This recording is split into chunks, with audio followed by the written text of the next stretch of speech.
Start the recording. Mr. Simon and I have decided on your final. It will be an escape room, and we are going to have creative freedom over the questions that we ask you. We did one escape room before. You have the option to work in groups if you so desire, or you can work individually. And we don't plan for this escape room final to take up the whole 2-hour block, but you're welcome to utilize that entire chunk. We estimate roughly an hour of time, and that will be your final exam. So the work you have left is just asteroids, part 2, part 3.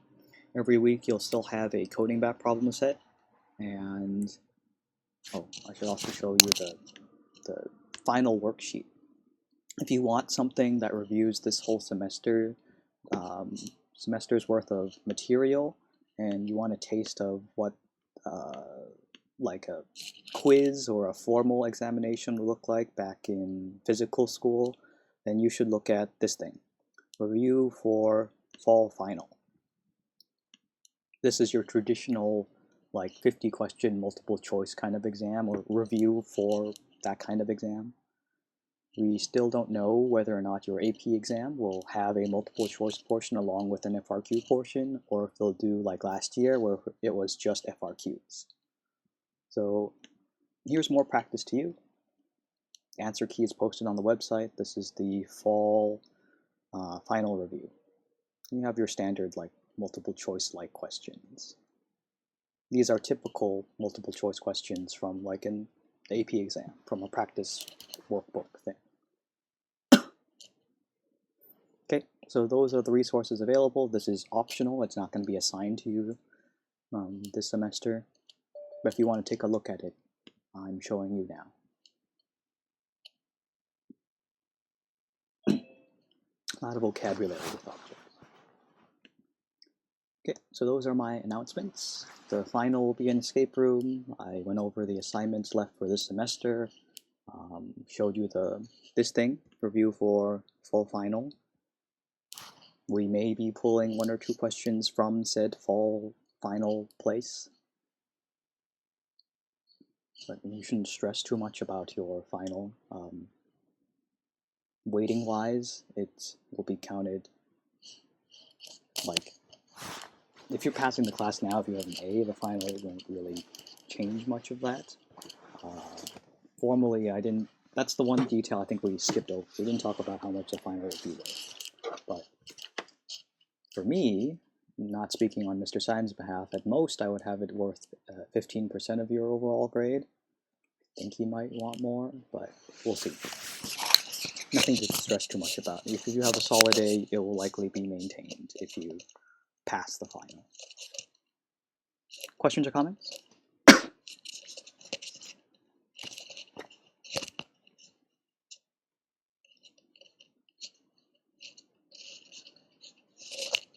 Okay, no questions or comments.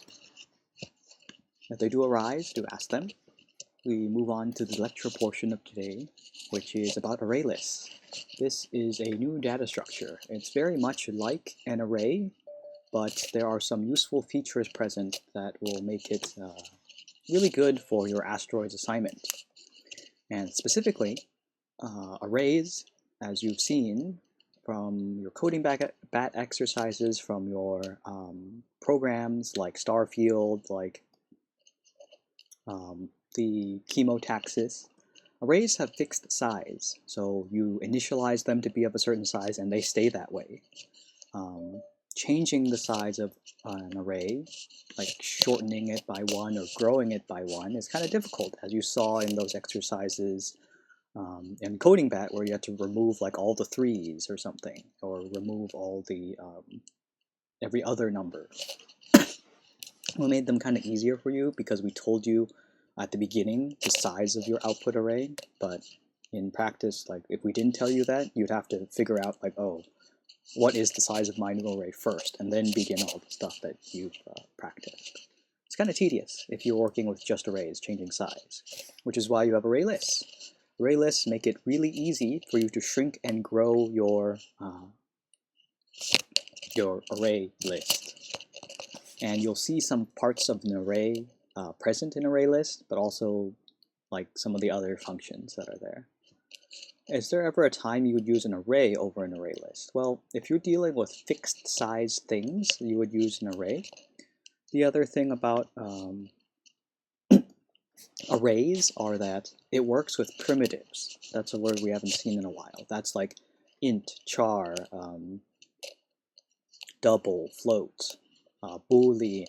All those things work with arrays. These are primitives, your basic data types. Array lists, unfortunately, only work with objects, but I think that works out for a lot of things, like strings are objects, like, but plain numbers can't be stored in an array list. Often, you'll see for performance purposes, arrays would be the go-to thing. But a big constraint there is like knowing the size and knowing how much memory you have. Array lists are assessed on your AP exam, and you definitely should utilize them when the situation calls for it. If you see adding or removing things selectively from a sequence of data, then you should think array list. And that's a pretty good rule of thumb. Because otherwise you could solve it using array, but it will take a lot more time. And this is, so now we know two data structures. There is like a big part of computer science is like how do you store and how do you retrieve data, and how quickly you can do so. For now, we just know arrays and array lists, but later in your computer science knowledge, there's like stacks, heaps, linked lists, trees, hash tables, a whole bunch of wacky stuff that changes like that seemingly simple process of how you store data and how you retrieve data. We just studied the two basic ones. So ArrayList, that's a new one. So as mentioned, ArrayLists only work with objects, so my next series of examples has a simple object that we will work with and store, remove, and show you and demonstrate the features of an ArrayList. So the object that we will be working with is very simple. It's called thingy. It has an integer stored in it, one private member variable, mynum. The constructor initializes that mynum, and you have a getter that returns mynum. So pretty much thingy is a number, but in object form. So when making an array list, take a look. You have this new format. Okay, array list in the beginning, and now you use the greater than and less than symbols, these carets, to bound the type of object that you are storing.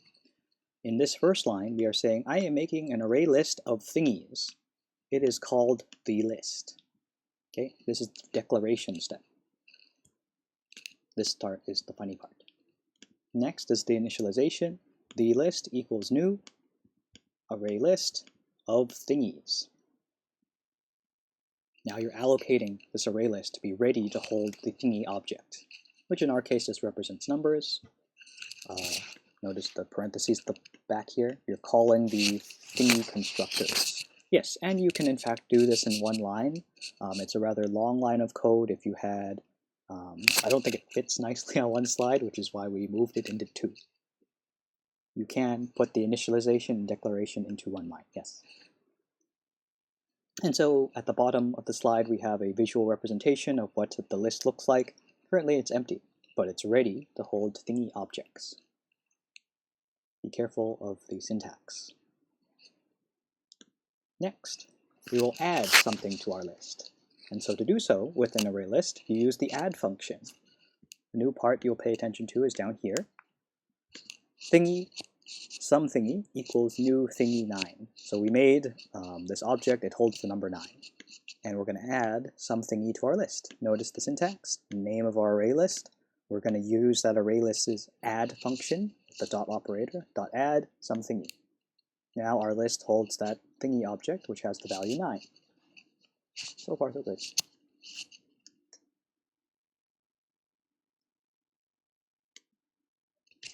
You can add things a slightly different way, slightly shorter. In one line, we can combine these two, just like we do with the initialization and declaration steps. and we can add a new thingy called 5.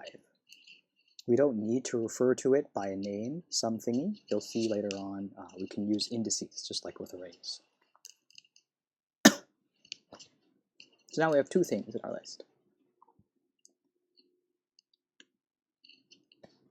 To figure out how many items are in our list, currently there are 2 things, 9 and 5. With objects that hold the values 9 and 5, you can use the .size function. Okay, notice the parentheses here. Using the size function to print the size of your array list. And currently it is 2.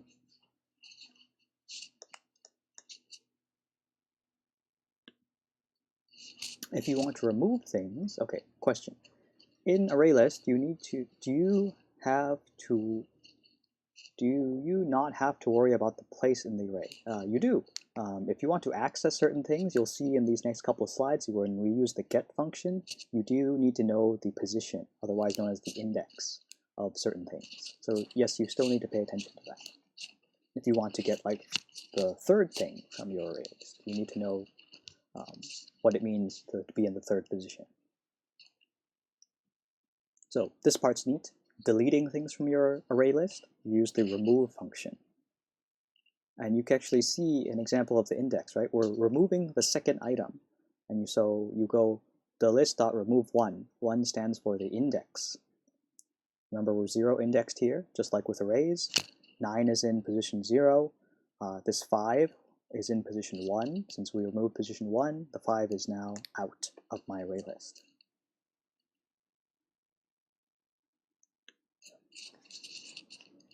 Okay, you see that index come up again.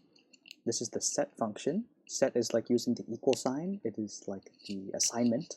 We're overriding whatever was in position 0 to have this new object, new thingy 3, which is an object that holds the number 3. So now what was 9 is now changed to 3 using the set function.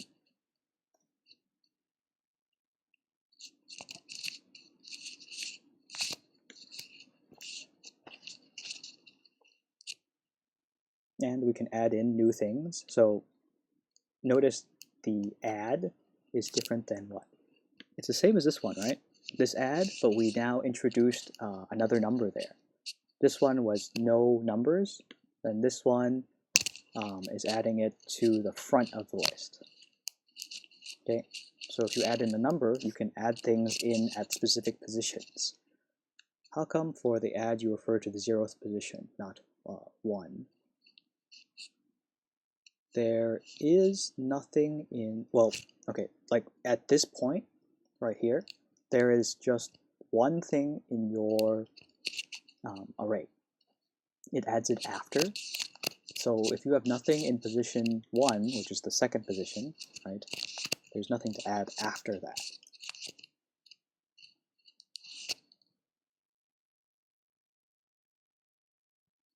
Okay, so add works with an index. The first number that you give it is position it's going to add it to. Sorry, add it, my bad. I'm looking at the arrows and thinking the wrong thing. So it was 3, right? And you add it to the front of the list. So then 2 comes before it. You add it before that position. I think if you stare at the picture, it will make sense. I'm going to stop trying to fix my mistake. 3 was there. Then you use this line, 2 is added in a certain way. Okay, stare at it a little while longer. It did look like this, with the 3. Then you do add 0, comma, new thingy 2. Notice where the 2 is.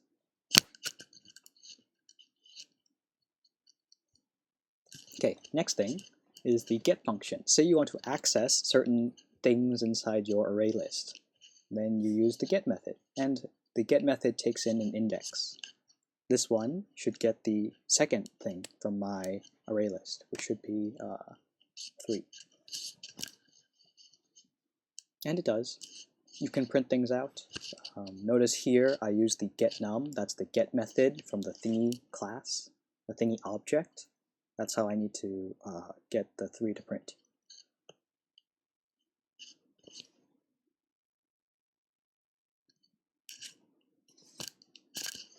So putting all that together, whatever amount of stuff you have into your array list, you can walk through your entire array with a loop, array list using an array. Notice here we use that size function to make sure we don't overstep. We create a temporary object, another thingy. It gets the object at a certain position, and then you print get num. It repeats. The temporary object gets initialized again to be that thing, and then you print it. Yeah. So we can do that also in one line.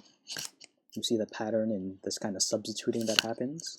System.out.getLine, the list.get at position ni, number in the list, get num.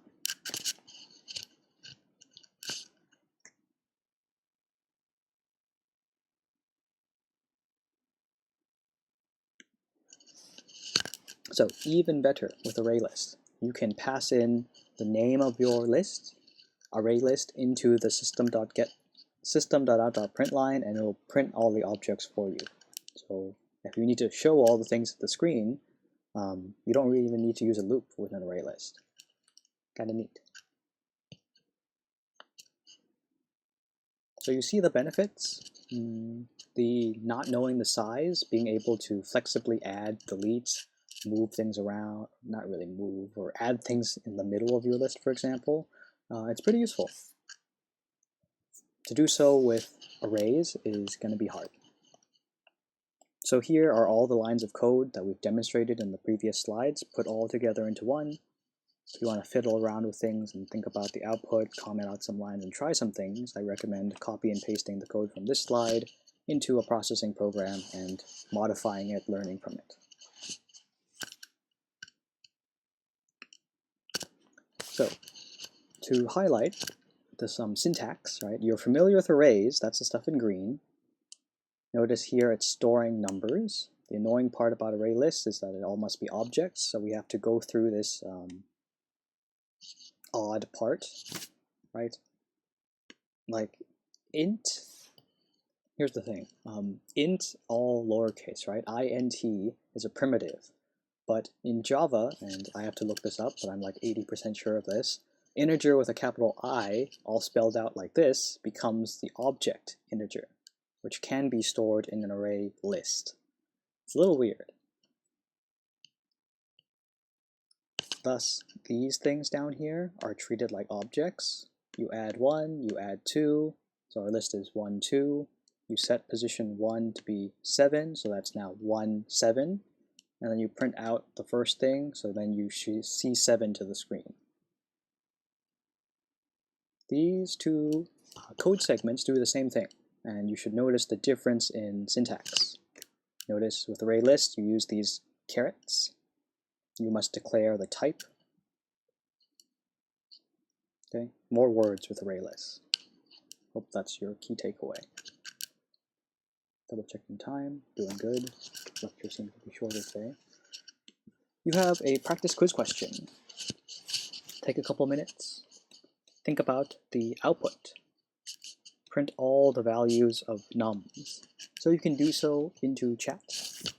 Do space them out so I see the different elements of your array list. And I think that's it. You now know enough to do everything in your coding bat problem set with array lists. And also at this point, you can make, let's say like yesterday you made a single asteroid, you can now make a bunch of asteroids.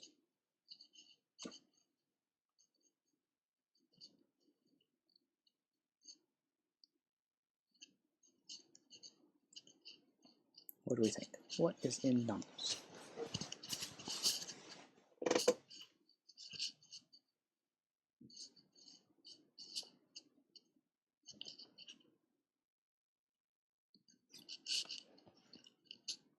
Feel free to message me privately or publicly.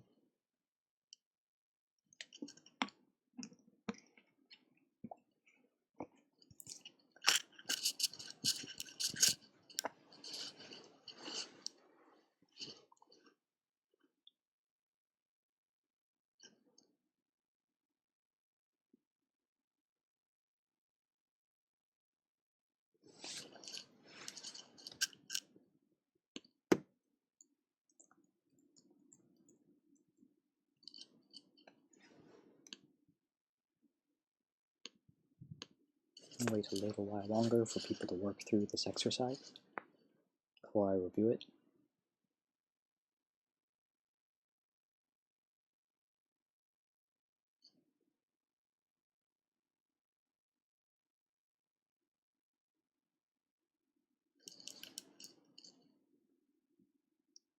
And while you're waiting, you can crank out a couple of the coding bat exercises too. The first couple ones shouldn't be that bad.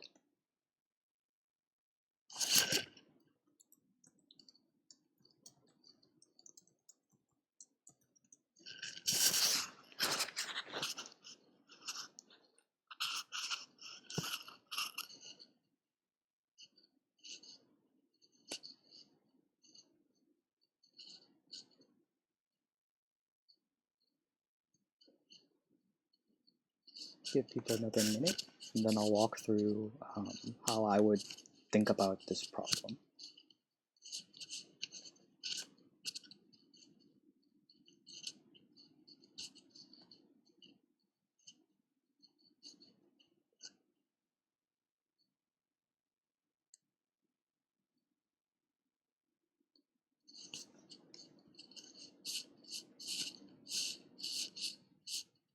Let's see if I can demonstrate that even in like processing, right? You could copy and paste this and put it into processing, and then you'll see your answer. All right, let's see if I can walk through it now. So my annotation tool is here. All right, so the first line, we make our array list called nums. Great. So nums exists. Right? Nums. At this line over here, it makes 13. So far so good. First thing in here is 13. Redo, erase. And then I get to this line, which gets a little funny. I verbally described it a bit odd. So now in front of 13 is 4.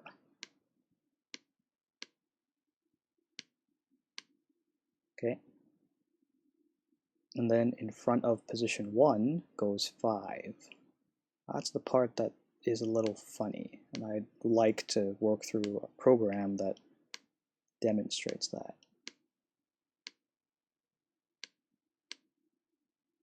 Okay, set, I should update my arrow. Oh no, update this one. Okay, now we're down here, we're at the set line, nums.set position 0 to be -7, -7.